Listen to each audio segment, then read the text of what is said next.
کے یوم آزادی کی سالگرہ کے موقع پر مبارکباد کا برقی پیغام ارسال کیا ہے۔ صاحب اسم امیر کو جمہوریہ چارٹ کے عبوری فوجی کونسل کے سربراہ نے جمہوریہ چارٹ کے قومی اعزاز نیشنل آرڈر آف میرٹ سے نوازا ہے۔ نائب وزیر اعظم اور وزیر خارجہ نے اسلامی جمہوریہ ایران کے وزیر خارجہ کو ایک تحریری پیغام ارسال کیا ہے جس کا تعلق دو طرفہ تعلقات انہیں فروغ دینے کے وسائل سے ہے۔ اور فرانس کے صدر نے سویڈن اور فن لینڈ کے معاہدہ شمالی اوقیانوس کی تنظیم نیٹو میں شامل کیے جانے کے پروٹوکول پر دستخط کر دیے ہیں۔ یہ تھی اہم خبروں کی سرخیاں، اور اب سے چند لمحوں بعد تفصیل سے خبریں نشر کی جائیں گی۔ لیجیے اب آپ تفصیل سے خبریں سنیے۔ صاحب اسم امیر شیخ تمیم بن حمد آل ثانی نے اسلامی جمہوریہ پاکستان کے صدر ڈاکٹر عارف الرحمان علوی کو آج ان کے ملک کے یوم آزادی کی سالگرہ کے موقع پر مبارکباد کا برقی پیغام ارسال کیا ہے۔ نائب امیر شیخ عبداللہ بن حمد آل ثانی نے بھی اس موقع کی مناسبت سے پاکستان کے صدر کے نام مبارکباد کا برقی پیغام روانہ کیا ہے۔ اسی طرح وزیر اعظم اور وزیر داخلہ شیخ خالد بن خلیفہ بن عبدالعزیز آل ثانی نے اسلامی جمہوریہ پاکستان کے وزیر اعظم شہباز شریف کو آج ان کے ملک کے یوم آزادی کی سالگرہ کے موقع پر مبارکباد کا برقی پیغام ارسال کیا ہے۔ صاحب اسم امیر شیخ تمیم بن حمد آل ثانی کو جمہوریہ چارٹ کی عبوری فوجی کونسل کے سربراہ لیفٹیننٹ جنرل محمد ادریس دیوی ادنو نے جمہوریہ چارٹ کے قومی آزاد نیشنل آرڈر آف میرٹ سے نوازا ہے۔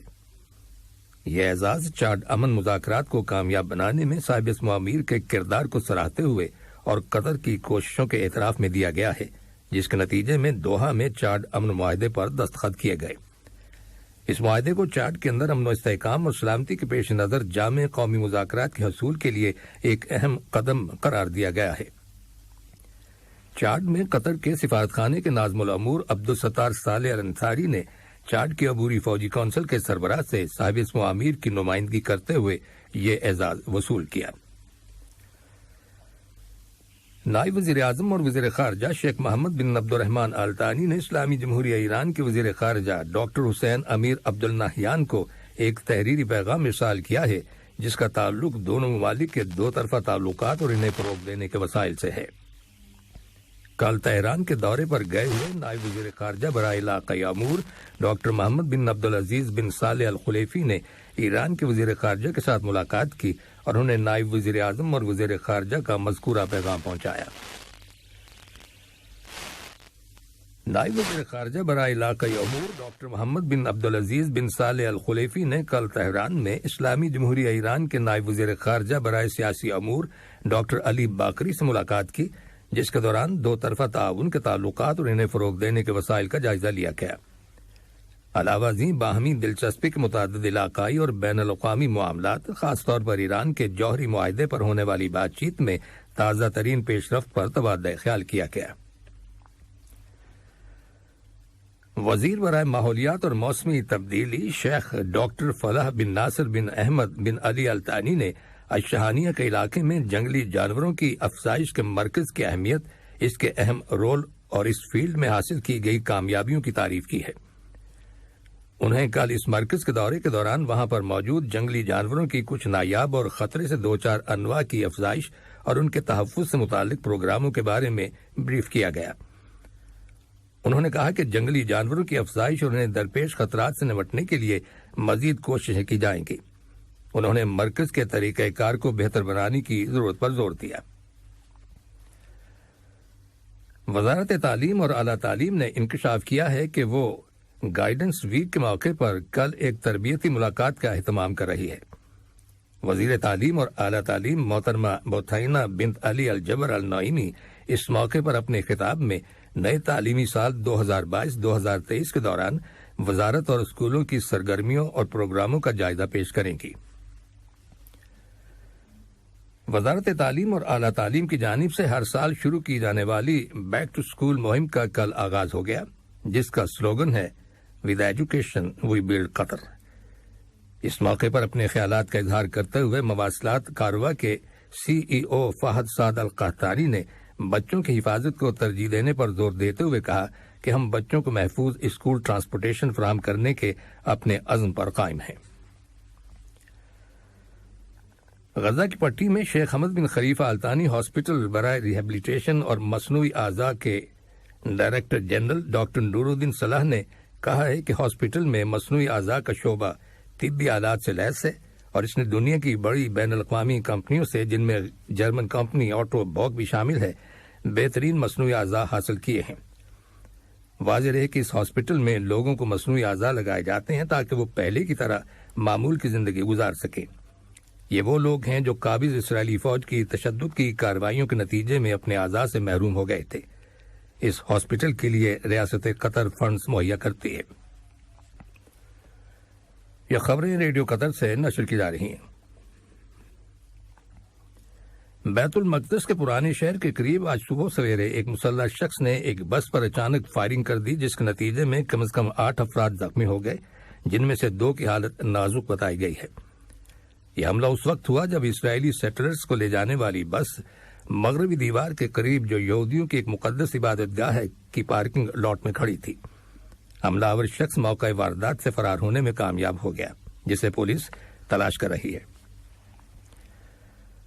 سوڈان میں حالیہ شدید بارشوں کے سبب آنے والے سیلاب میں مرنے والوں کی تعداد 52 ہو گئی ہے، جبکہ 25 اشخاص زخمی ہوئے ہیں۔ پورے ملک کے اندر مجموعی طور پر 5345 مکانات منہدم ہو گئے ہیں، جبکہ 2862 مکانات کو جزوی طور پر نقصان پہنچا ہے۔ اس کے علاوہ 540 ایکڑ زرعی اراضی اس سیلاب اور طوفانی بارشوں سے متاثر ہوئی ہے۔ سری لنکا کی حکومت نے کہا ہے کہ اس نے پڑوسی ملک بھارت کی جانب سے اٹھائے گئے سیکیورٹی خدشات کے باوجود ایک متنازع چینی ریسرچ ویسل کو سری لنکا کا دورہ کرنے کی اجازت دے دی ہے۔ یوان وانگ 5 کو بین الاقوامی شپنگ اور تجزیاتی سائٹس کی جانب سے ایک ریسرچ اور سروے جہاز بیان کیا گیا ہے، لیکن بھارتی میڈیا کے مطابق اسے سپائی شپ قرار دیا گیا ہے۔ واضح ہے کہ چین اور بھارت دونوں سری لنکا میں اپنا اثر و رسوخ بڑھانے کی کوشش کر رہے ہیں، جو اپنی آزادی کے بعد تاریخ کے بدترین معاشی بحران سے گزر رہا ہے۔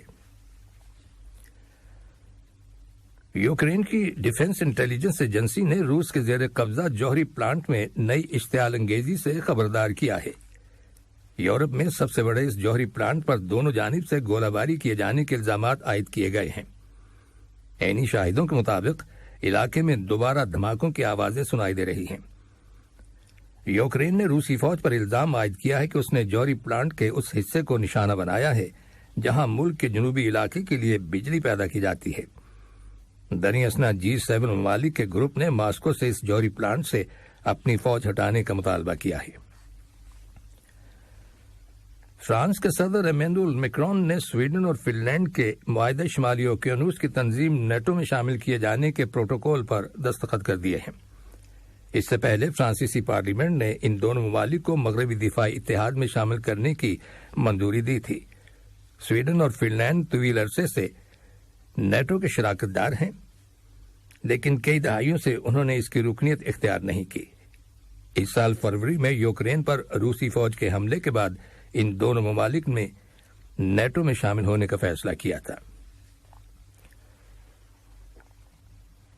امریکہ کے محکمہ انصاف نے انکشاف کیا ہے کہ FBI نے ملک کے سابق صدر ڈونلڈ ٹرمپ کی رہائش گاہ پر چھاپے کے دوران 20 باکسز پر مشتمل سرکاری خفیہ دستاویزات اپنے قبضے میں لے لی ہیں۔ محکمہ انصاف کے مطابق سابق صدر سے جاسوسی ایکٹ کی خلاف ورزی سمیت اہم دستاویزات کو محفوظ رکھنے میں مجرمانہ غفلت کے شبے میں تحقیقات کی جا رہی ہیں۔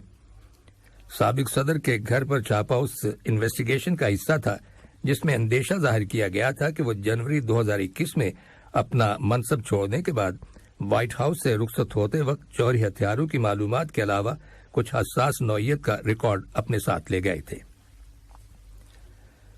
اور اب کچھ خبریں کھیلوں کے بارے میں۔ ترکی کے شہر کونیا میں منعقدہ 5ویں اسلامی یکجہتی گیمز میں قطر نے ایتھلیٹکس مقابلوں میں مزید 4 تمغے حاصل کیے ہیں، جن میں سونے کا 1 تمغہ اور چاندی کے 3 تمغے شامل ہیں، اور یوں ان تمغوں کی تعداد 10 ہو گئی ہے۔ قطر نے سونے کے 3 اور چاندی کے 4 تمغے جیتے ہیں۔ قطر میں فیفا ورلڈ کپ 2022 کا کاؤنٹ ڈاؤن جاری ہے اور اس کے آغاز میں اب 99 دن باقی رہ گئے ہیں۔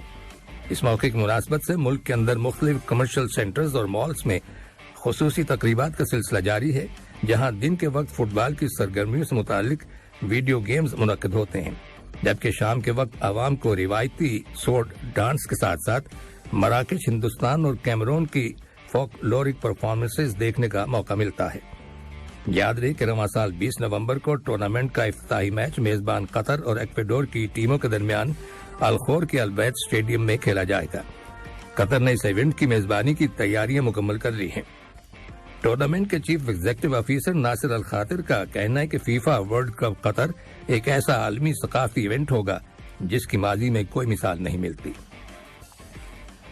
اور امریکہ کی مشہور ٹینس پلیئر اور آج کے دور کی سب سے زیادہ گرینڈ سلیم ٹورنامنٹ جیتنے والی کھلاڑی سرینا ولیمز نے ٹینس کے کھیل سے ریٹائرمنٹ کا اعلان کر دیا ہے۔ 40 سالہ سابق عالمی نمبر 1 نے اپنے ایک حالیہ اخباری بیان میں کہا ہے کہ رواں ماہ ہونے والے یو ایس اوپن کے بعد ٹینس کے کھیل کو خیر باد کہہ دیں گی۔ ان کا کہنا ہے کہ وہ کھیل سے ریٹائر ہونے کے بعد اپنی فیملی اور کاروبار پر توجہ دیں گی۔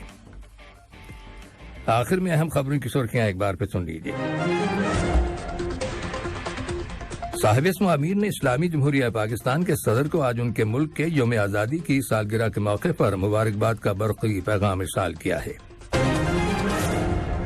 صاحب اسم امیر کو جمہوریہ چارٹ کی عبوری فوجی کونسل کے سربراہ نے جمہوریہ چارٹ کے قومی اعزاز نیشنل آرڈر آف میرٹ سے نوازا ہے۔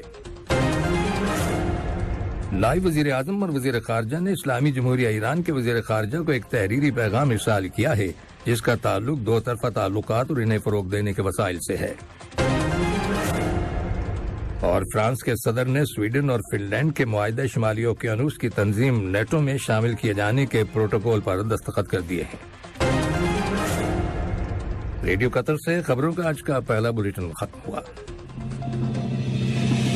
ہمارا دوسرا بلیٹن شام 7:30 بجے پیش کیا جائے گا۔ سنتے رہیے FM 107۔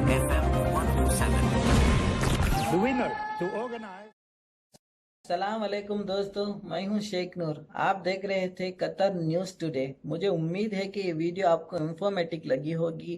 اسی طرح کے ویڈیو پاتے رہنے کے لیے نور ٹائم 24/7 یوٹیوب چینل کو سبسکرائب کیجیے اور اس ویڈیو کو لائک، کمنٹ اور شیئر ضرور کیجیے۔